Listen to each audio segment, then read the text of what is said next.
Are you always focused on him? Maybe you've been in a relationship and you can't get this person off of your mind. Maybe because it was so great, maybe it's because it's so awful. It doesn't really matter, but you might be at the place where you're like, hey, I feel like I'm almost addicted to this person. I feel like there's like an obsession piece that I'm struggling with. This person is taking up real estate in my mind. Do you have this where you started to move forward? You're like, hey, I'm on the road to healing. I'm going to grow. I'm going to develop myself, but you feel stuck. And you feel stuck because this person still is engulfing your mind, your thoughts, your emotions, your feelings. You're like, I don't know how to be able to work through this. Oftentimes we find people that have been addicted inside of toxic relationships. No, it's not the addiction of like, oh, they love this person so much and the relationship is the greatest thing ever.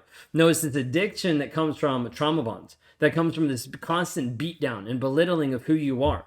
You see, a narcissist is beating you down and breaking you down step by step, belittling, chipping away at your confidence, your self-esteem, making sure that you are the smallest person in the room. When you're the smallest person in the room, then you're looking for someone else for support, for validation, for acceptance. Many of the times, narcissists is looking for people who haven't had this acceptance early on in their life, maybe from their childhood, maybe from their upbringing, maybe from past relationships. And oftentimes it's trying to make you feel accepted to a super high level and then pulls it away from you.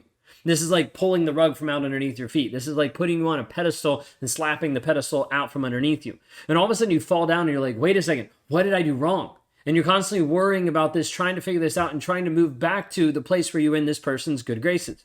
Like back to the place where he was actually communicating with you. Back to the place where you are all having sex together. Like back to the place where like there was a good relationship, or at least you thought. And the thing is, you will start to become obsessed.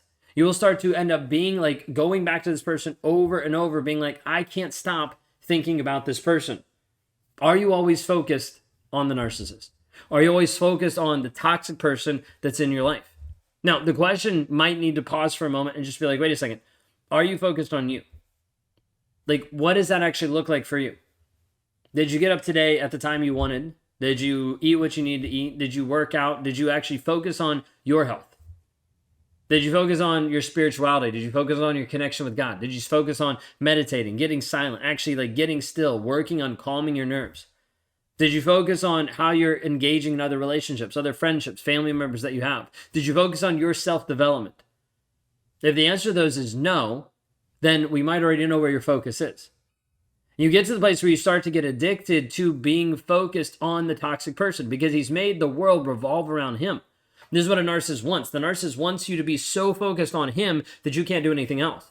So confused in the fog, the fear, the obligation, the guilt of being with a toxic person that you don't know what to do. You don't know how to live. You don't know if you can live without this person. And it leaves you in this obsession. It leaves you addicted to thinking about him. It leaves him having free real estate in your mind. Do you actually want to be free from this? So many people are looking for freedom from toxicity. Some people have to just get out because they're in an abusive relationship and they need to leave. Some people don't have the strength to leave because they've been beat down so much emotionally, mentally, and they don't have confidence. They don't have self-esteem to even leave, to even block. So we have to try to help you actually build that back up.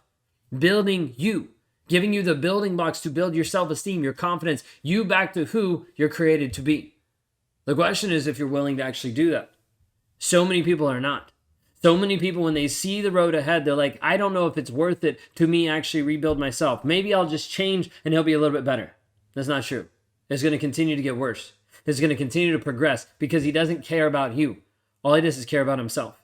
And being in a toxic relationship, you will start to find yourself obsessed over and over and over with thinking about this person and with feeling like you can't do anything without them.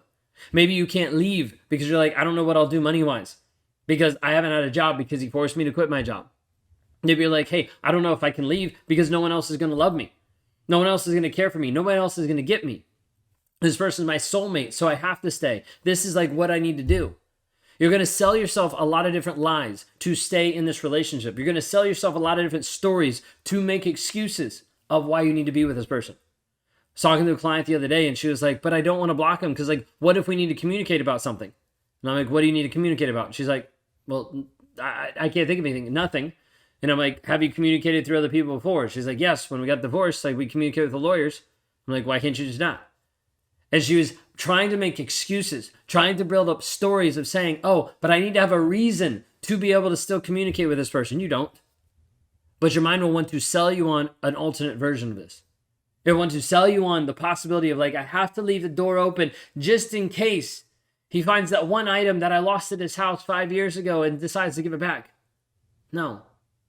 Your mind will make excuses for you to be able to keep another person in your mind as you keep being obsessed, addicted, and stuck thinking about a toxic person. What if you flipped the script and you started focusing on you? What could transition? What could transform your life in 12 months if you started focusing on you every day? You actually showing up for you inside of how you live, inside of how you learn, inside of how you lead, inside of how you move forward in life. What would happen if the focus was on you instead of the focus being on what do I conform, how do I change, how do I please him, whatever it might be? We have to get you back to the reality of you actually showing up for you. If you don't do that, you're screwed. It's the best way to be able to put it. Because if you can't show up for you, you're going to constantly be showing up for everybody else in your life, and you will continue to erode and become the shell of a person that you are inside of a toxic relationship. If you're ready for that to no longer be what defines you and you start to move forward in your healing, your growth, and your development, please reach out. Go to rawmotivations.com. We'd love to be able to talk to you today.